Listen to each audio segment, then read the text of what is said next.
Hello, my name is Matthias, and welcome to the FPL Scope and the weekly wildcard draft for GW33, where we are changing quite a few things, not only with the wildcard draft, but also with my location. You can probably notice that it's a bit different than usual this video, because I am not in my usual home, basically, recording this. I am visiting Kevin, my co-host on the FPL Scope podcast, and therefore it looks a bit different. The background is slightly lighter, and yeah, I need to hold my microphone now because I don't have the microphone stand with me, but that should be fine. But anyways, the weekly wildcard draft, which is why you're here, the draft is actually going to be a bit different since last time. There's a lot of changes, and that's because the tactics have changed. Last week I did a bench boost for a Game Week 33 option, but since we're now wildcarding in Game Week 33, you can't bench boost in the same week that you're wildcarding.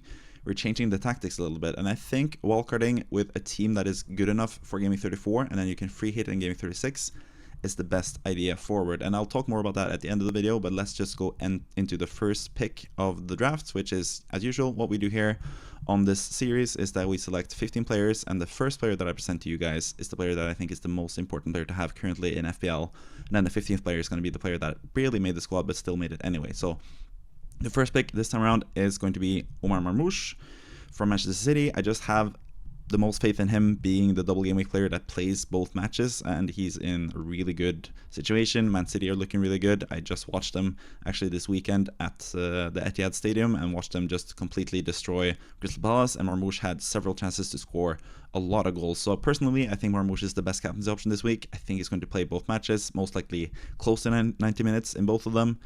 And he's also most likely the penalty taker. He is taking set pieces, free kicks, but even though Bruyne took a free kick and scored it now, so maybe he's not quite as much on free or set pieces anymore, now that Bruyne is looking really good, but more on that later. But Marmoush is looking really good. He's the striker for City, and he is basically taking a lot of shots and being involved in most things that City do offensively, and they are creating a lot of chances. So for me, it's an easy decision. He both has a double game week, and he has really easy fixtures after the blank game week in Game Week 34 as well, where we can just bench him in Game Week 34 with the team that I'm setting up with this draft, basically. So Marmoush number 1, and then we have another Egyptian at number 2, and that's going to be Mohamed Salah. He does not have any double game weeks, but like I said, this draft is also with Game Week 36 free hit in mind. So we need players that are good in Game Week 34, which is unlike most other drafts you see nowadays. But I think that's the best way forward currently.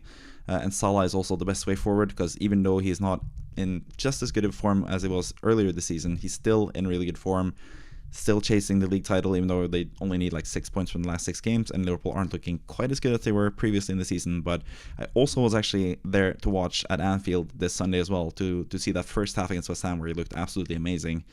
Salah, I think he could have had more in that first half, but Liverpool were quite dominant. And I think he's going to be just a really nice player to have for the end of the season. He's obviously chasing all the records and trying to improve all his records, whether that's FPL related or Premier League related. He is breaking all records this season, it seems like. And he's also now has even more to fight for when it comes to Ballon d'Or, because it seems like now with Mbappe out of the Champions League, Bayern Munich out of the Champions League, no Harry Kane possibility there as well, there is a slight window opened for Ballon d'Or case for Salah if they continue to do well and Barcelona don't win the Champions League. So I think that will be on his mind as well. So I think Salah's going to be amazing. Even this game week now against Leicester, he could be a sneaky captaincy pick, even though he does have a single game week, but it is Leicester after all. So yeah, Salah is a really good player to have. He is someone you can always rely on, and I think that's the case now as well, especially seeing as we don't have Haaland currently taking up a lot of budget. So we have more than enough money to have Salah, and I think he's still a really important player to have in FPL. So he comes in at number 2. Number 3, we have a new player, which is Bruyne and Mbeumo. Not exactly new, because he's been a pretty known quantity for most FPL managers this season. I think most of us have had him in our team, and I think now is a really good jumping on point for Mbeumo, especially if you're wildcarding with a view to not free hitting in Game Week 34, which is the premise of this wildcard draft. He plays Nottingham Forest away, which is not the ideal Game Week 34 fixture, but it is at least a Game Week 34 fixture. And before and after that, he has really good fixtures: Brighton at home, Man United at home, Ipswich away. Even beyond that as well, for the last few game weeks of the season, he has really good fixtures. He's penalty taker. He has like 16 goals so far this season.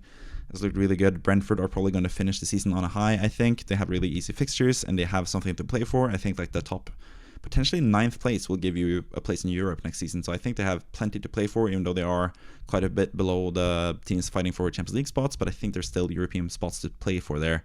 And Mbeumo, we know he's going to play pretty much every single match for Brentford. They really have no reason to rest him either. They're not in the cup and everything like that. So yeah, they only have the Premier League to play for. He's the penalty taker. He's amazing, and he has really good fixtures. I think Mbeumo with really good fixtures is just always really nice to have, because we've seen him previously this season to be known as like a flat track bully, as people call him, where he just destroys the lesser teams, and I think that's going to happen now as well. So I think Mbeumo is a really good player to have currently, and that's why he's all the way up to number 3 in this draft.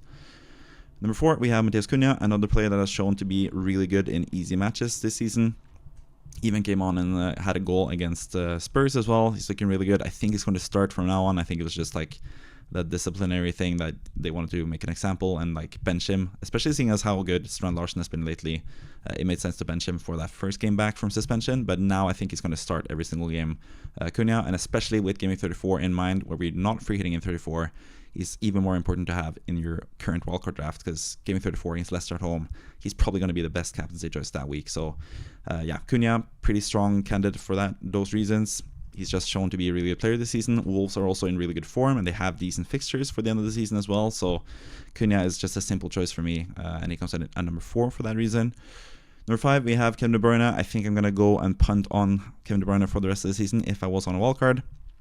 Sadly, I can't do the same with my own team because I have 2 City defenders and Marmoush, so I'm sort of locked in with my City assets for the rest of the season. But I think De Bruyne now has shown some promise, and I think he wants to end his City career on the best possible terms and show what he did, show what he did against Crystal Palace this past weekend, where he looked absolutely amazing, looked back to his best basically. And he said also post game that he is feeling better than he has felt all season. Basically, he didn't feel any pain. So I think De Bruyne is legit. I think he has a good chance of playing most matches, but we also have to take into account that City have the FA Cup semi-final and potentially FA Cup final to think about as well. So maybe he'll get rested. I don't think he's going to be like a 90 minutes every single game week player, but he has played almost 90 minutes the last 2 game weeks now. So it seems like he's back fit properly, and we know a really fit Kevin De Bruyne is going to be a really good FPL asset as well, especially with those fixtures that he and City has, with really easy fixtures post the blank game week and then also a double game week in Game Week 33. So yeah, De Bruyne makes sense for me as the number 5 pick. Let's move on to number 6, which is Gvardiol. We've tripled up on Man City. I think that's the main team to target currently. They are chasing the top 4 finish. They are in good form, it seems like. They finally found their feet below them, basically. And De Bruyne as well, like I just mentioned, back in form is going to help them immensely as well. Even with Foden out, potentially he comes back as well and makes them even greater offensively. So yeah, I think City are the team to target currently. Not only for the double, but also for the good game weeks after that. Gvardiol has been really good at points this season. It's been a while now since he's been an attacking threat, basically, but that's because he's been forced to play center back. But now, I think Akanji is coming back pretty soon. That's going to make them have another center back option to play there. They have Cusp also coming back from his, I think it's like wedding celebrations and stuff from Cusp. I think that's why he's sort of been absent lately. But yeah, Cusp is going to be back. Akanji is going to be back. So I think Gvardiol has a chance to be playing that left wing back role where he was so good earlier this season offensively. So I think Gvardiol has some really nice game weeks coming up, and I think it's just a solid pick overall. Man City looked pretty good defensively. Gvardiol has always been a good pick in terms of like good bonus magnet as well. We saw that in the 0-0 game against Man United. He got all 3 bonus points. So yeah, he basically has it all. He plays for a good team, has good fixtures, has attacking threat, and he has a clean sheet potential as well. So that's everything we want from a defender, and that's why he's my favorite defender currently and the number 6 pick overall in this draft. Number 7, we have Merino, who looked absolutely fantastic against Real Madrid, had 2 assists, created won a penalty for Arsenal as well. Could have had 3 assists in total, or FPL assists in that game. He's also playing as a striker mostly for Arsenal, and even if he's not playing as a striker, he's playing in midfield and doing really well, like he did against Real Madrid in a more like subdued role. So I think Merino is a really good option. He also hasn't played that many minutes this season, so I don't think the resting him is that big of an option or that big of an issue for him compared to other Arsenal players, which I'm sort of more hesitant about including in the squad. So yeah, I think Merino is going to play most games. I think he has a really high upside for the double game week, especially if he plays both matches against Ipswich away and Crystal Palace at home. 2 really good matches, and I think he makes a lot of sense to have there, even though he also blanks in Game Week 34, where we're trying to not have too many players blanking, because we are trying to have a team that is ready for Game Week 34, where you can survive with at least 10 players for that game week. So yeah, Merino, especially short term, he's really good, but even the fixtures for the end of the season aren't too bad for Arsenal. Game Week 35 is decent. Bournemouth at home. Game Week 38, I think they have a really good fixture as well. So Yeah, Arsenal, I think Merino is also, for his price, is a really good option, especially seeing as he's playing as a striker for Arsenal. The only thing is like the slight rotation issue. They are still in the Champions League. They are going to focus on the Champions League now because the league is all but secured for Liverpool. But I think Merino, like I said, hasn't played many minutes. He's basically the only striker option they have. So I think he's going to play most matches for Arsenal. So he's the Arsenal asset offensively that makes the most sense for me. So he comes in at number 7. Number 8, we have Raya and Ait-Nouri, another player from in-form Wolves with really good matches, with that Leicester fixture in Game 34, where we're trying to go without using a free hit this time around. I think that makes a lot of sense to have Ait-Nouri in the squad as well. He showed his worth this past game week with a goal and an assist against Spurs, got 14 points in that game, so well done for anyone that had him in their team. I think he's been like a fringe pick currently, but we've had him in the season, most of us earlier in the season as well, so I think we know what he can do. I had him last season towards the end of the season, and he scored a lot of goals and was really good offensively, so I think we can sort of see the same thing happening now as well. So yeah, Ait-Nouri, I think it makes sense with all the good fixtures that Wolves have, even beyond the 4 fixtures that you see on the screen right now. They have some good fixtures to end the season as well. So Ait-Nouri makes a lot of sense as a defender with both attacking potential and potentially clean sheets as well for Wolves. So we look a lot better now under Vitor Pereira now as their new manager, who looks really good as a manager as well. Like, I did not expect them to do as well as they have done, but they have a really good squad, so it makes sense that they have been a lot better with a manager that works out better for them than Gary O'Neill did this season. So yeah, Ait-Nouri comes in at number 8. Number 9, we have Alexander Isak. He has dropped all the way down from number 1 this past game week, and that's because he was by far the best captaincy option this past game week, in my opinion at least. He only ended up with 1 assist and 1 goal from 9 total goals that Newcastle scored, which is kind of a red flag, I guess, but he had several chances to score more points as well, even like several non-chances where he was in good positions, but he just wasn't past the ball. For example, the Harvey Barnes assist, which turned out to be an own goal, he tried to pass it to Isak, who was completely open in front of goal. So I think people that triple captain Isak should count themselves a bit unlucky, because he had several chances to score for a team that scored 9 goals over the 2 games.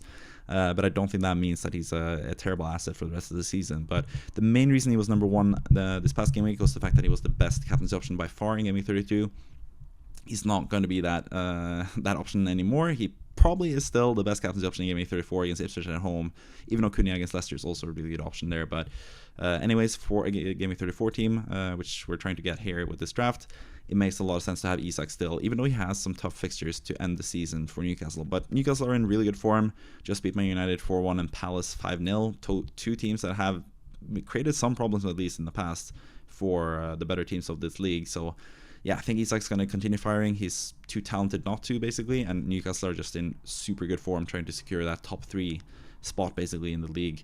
They're currently 3rd in the table, so they're looking really good, and Isak's still looking really good, even though he's not providing as many points as you would expect from the output that Newcastle have had these past game weeks. But he's still, for me, worth consideration, and someone that I would have currently in my wildcard draft, so he's in at number 9. Number 10, we have Neco Williams from Nottingham Forest. This is also kind of a pick from a player that has really good fixtures, for a team that has shown in the past at least to be really good.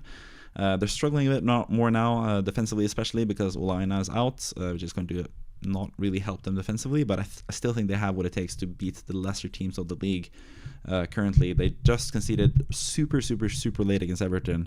They almost got a clean sheet there as well. So even though they all blanked that game week, they almost had points from that game week in general. So Nick Williams, I think, is a pretty safe option as well. He's really cheap still. I think he's only like 4.5. So for me, he's a pretty safe option for a really good defensive team, as we've seen all season. So it makes sense for me to have him as well. He's also someone that has a decent fixture in Game 34 against Brentford. He also has a decent chance of getting a double in Game 36. But I think with this draft, where we're trying to free hit in 36, we're hoping that City go through as expected and become the double game week fixture in Game 36, and Nottingham Forest still have their Game 37 fixture. But yeah, not the end of the world if you don't have it that way. If Nottingham Forest don't play in Game 37, you will probably have enough transfers for Game 37 to do the proper adjustments to make your team viable for that game week. So sorry, I think that's going to be decent anyway for Nick Williams and Nottingham Forest, who have really good fixtures. They're still fighting for the top 5 spots to get into the Champions League next season, and I think they can do it just because they have easier fixtures, at least towards the end of the season, which they are more comfortable with, obviously, than the tougher fixtures as we've seen, or as we see with most teams, really. So yeah, Nick Williams comes in at number 10. Number 11, we have Raya, who has a double game week now against Ipswich and Crystal Palace. He has played every single game so far for Arsenal that he's been available for, at least. So no reason to worry about the rotation there. I don't think there's much to worry about rotation for Saliba either, but I think it's just even more safe with Raya, especially seeing as Saliba is now playing every single game week, and Gabriel is not there either, so he needs more rest now, I think. But Raya, I think for sure we can count on him to play, as my lights are going out. Sorry about that.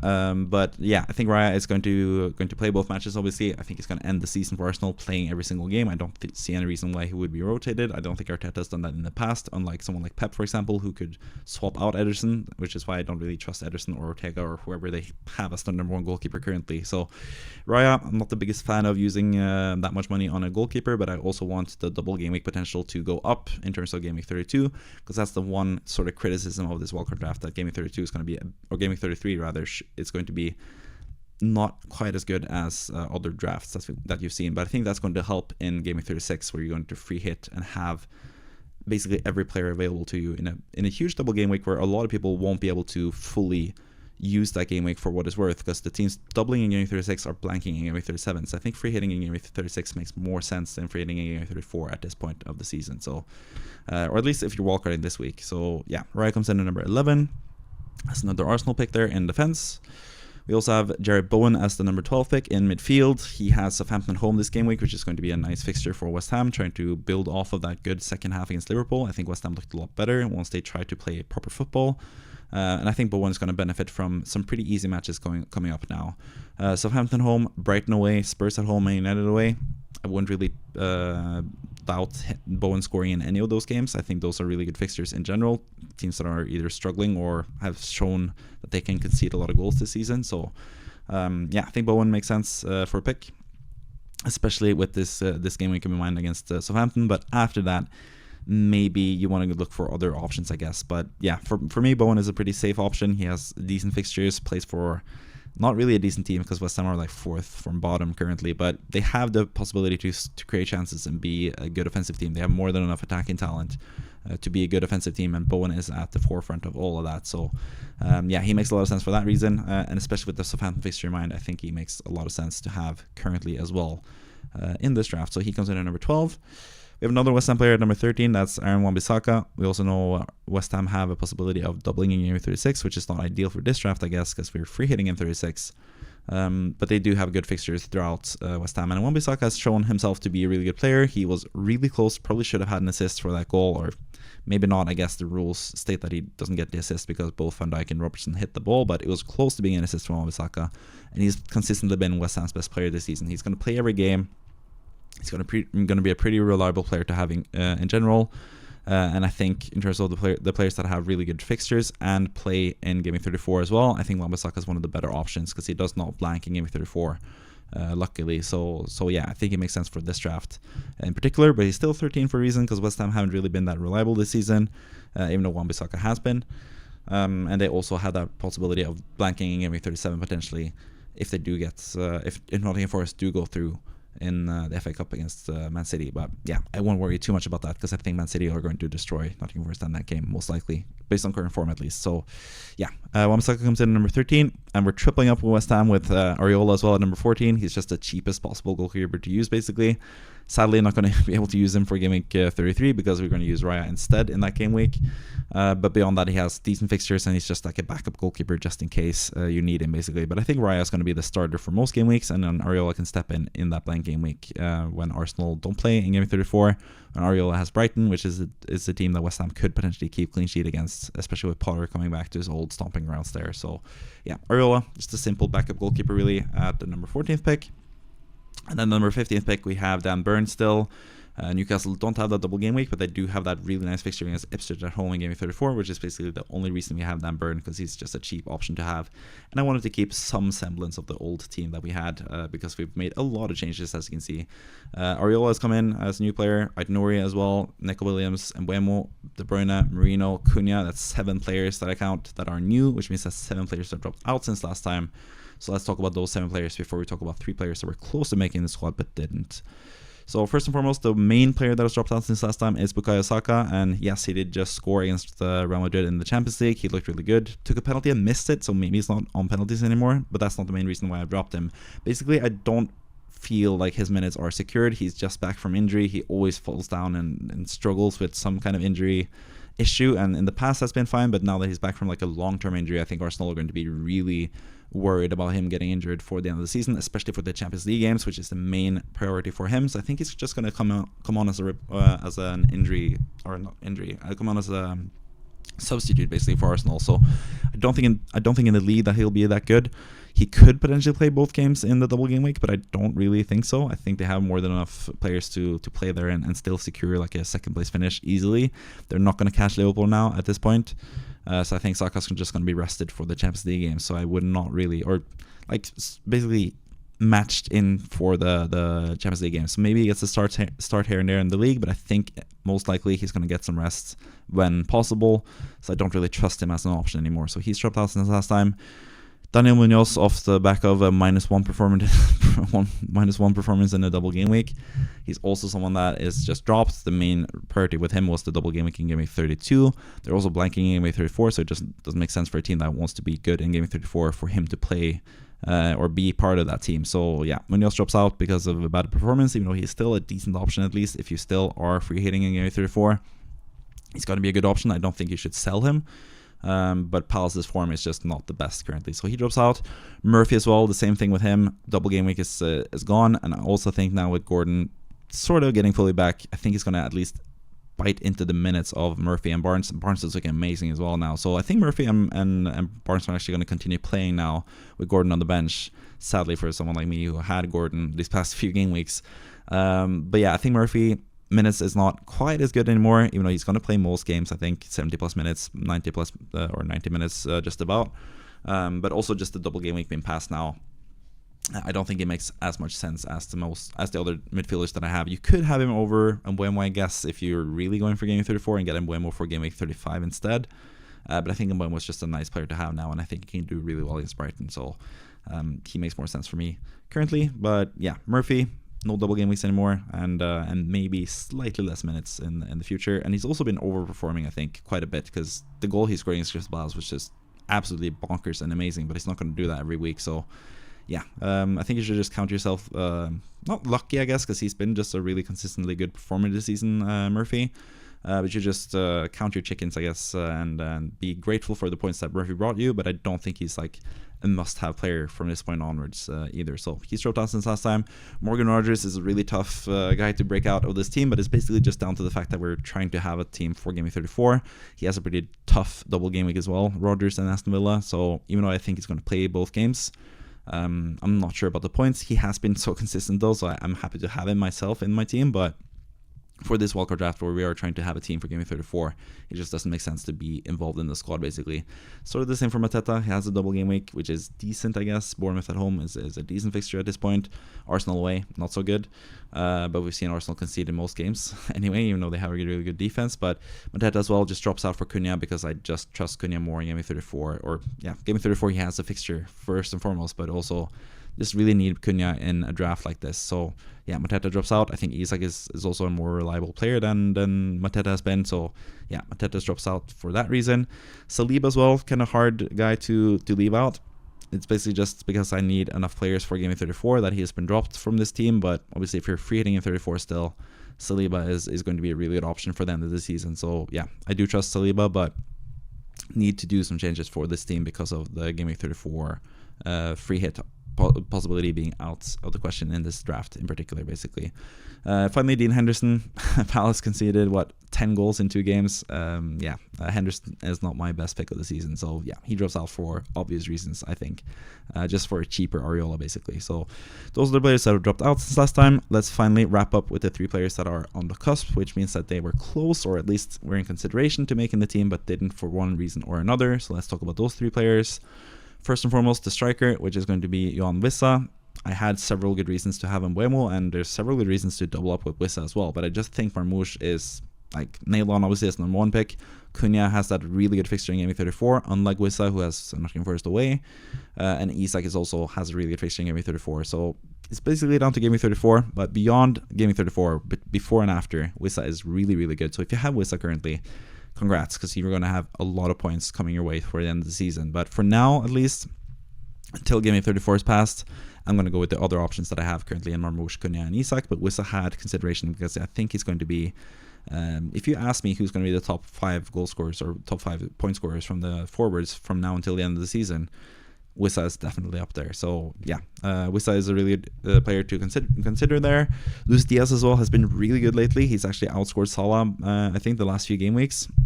He's been like the main man scoring the goals for Liverpool. So he was a really popular player earlier in the season, but nowadays people haven't really been talking about it as much because Salah's been like the main default Liverpool pick for good reason.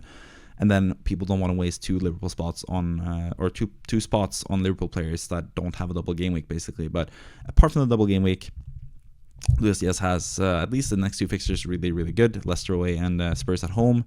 I think it's just a really decent option. Same goes for Bradley as well, who's my defender option. The next 2 game weeks in particular are really good. But the reason Bradley has been dropped out is the fact that Trent Alexander-Arnold is back in contention to play now. So we don't really trust Bradley to play in Gaming 37. And even Luis Diaz as well. Who knows about rotation once Liverpool wrap up the league? Maybe they give some chances to the likes of Harvey Elliott and stuff for the remaining fixtures of the season. So don't trust Liverpool quite enough, but I think in the short term at least, the next 2 game weeks, they would be really, really nice options to have, and some people that you should consider in Luis Diaz and Bradley. But long term, especially seeing as we need 11 players for Game 37 in this draft as well, if the double game weeks and blank game weeks fall as we expect them to, we just can't have the Liverpool players that are doubts to play in that Game 37 fixture. So yeah, that's the reason why they are not included, basically. So I think that wraps up most of the video. I did mention that I wanted to talk about the tactics in terms of this draft as well. I think it's just the fact that Gaming 36 is going to be a massive opportunity, I think. Also now, just after going through a double game week in Gaming 32 where I had a terrible time, and yet again, I've tried to navigate double game weeks without using a free hit, and I'm sort of now leaning more towards free hitting being a good option, especially comparing my own team to the free hit team that I made for Gaming 32. The free hit team was so much better because I was able to select the best Newcastle players for that game week. And I think that's like a major benefit to the free hit on a double game week, the fact that you can choose the most informed players for that game week. I thought Gordon was going to be informed for Gaming 32 when I did the wildcard in Gaming 30, but that didn't end up happening. In the end, Barnes and Murphy were much better options. So I think the same could be said for Gaming 36, and even more so because we don't really know who's going to double or not in Gaming 36 currently. So free hitting in 36, I think, is way more of an opportunity than free hitting in 34, especially seeing as you can have a really solid team in this with this squad currently for Gaming 34 as it stands. You'd have Areola in goal against Brighton away. In defense, you'd have Ait-Nouri against Leicester at home, Nico Williams against Brentford at home, Wan-Bissaka against Brighton away, Burn against Ipswich at home, really good fixtures all around there, Salah against Spurs at home, and Mbeumo against Nottingham Forest away, Bowen against Brighton away, and then in attack you'd have Cunha and Isak against Leicester at home and Ipswich at home respectively. So that's a really good team even before transfers, especially if you have transfers saved up as well. You're going to be in a really good position for Game Week 34 without a free hit with this tactic, and then you can super attack Game Week 36 with all the double Game Week players that you want without the fear of them losing out in Game Week 37 where they're going to blank if they do double in Game Week 36. So I think currently, if you're wildcarding now, I think the best option is to free hit in Game Week 36 rather than Game Week 34, even though Game Week 34 is the more popular free hit week amongst FPL content creators and the likes. Basically. So yeah, that's my quick summation of what I would do if I still have my wildcard and my free hit available. I don't think that's going to be a common thing though. I think most people that are looking to wildcard at this point of the season have used their free hit in Game Week 39 most likely. But if you are lucky enough to have both, I think this is the best option. Obviously, if you don't have your free hit available, you kind of need to adjust accordingly for Game Week 36, I guess, where you have enough double Game Week players that make a difference in Game Week 36, but then enough players to play in Game Week 37 as well. Whether you do that with hits or not is up to you, transfer hits or not. So you need to make like a decision on what to do there. But I also think wildcarding in Game Week 35 after going through Game Week 34, if you have a really nice Game Week 34 plan already, then yeah, you can definitely wildcard in Game Week 35 instead. But yeah, I think Game Week 33 is actually a decent game week to wildcard if you have both wildcard and free hit available still. So if you don't have a free hit still, I would yeah, just try to navigate Game Week 34 without a free hit and then wildcard afterwards, obviously. that's what you would do in that instance. So yeah, with all that out of the way, thank you for watching as always. I hope to see you next time as well. So please like the video, subscribe if you haven't already, comment down below if you have any questions, any issues with my draft, or any issues with my arguments or anything like that. I do both like constructive criticism and praise. Both of them works out for me. So yeah, whatever you want to comment down below, please feel free to do so if you have something to say, basically. So yeah, with that out of the way, thank you for watching as always. See you next time. Bye bye.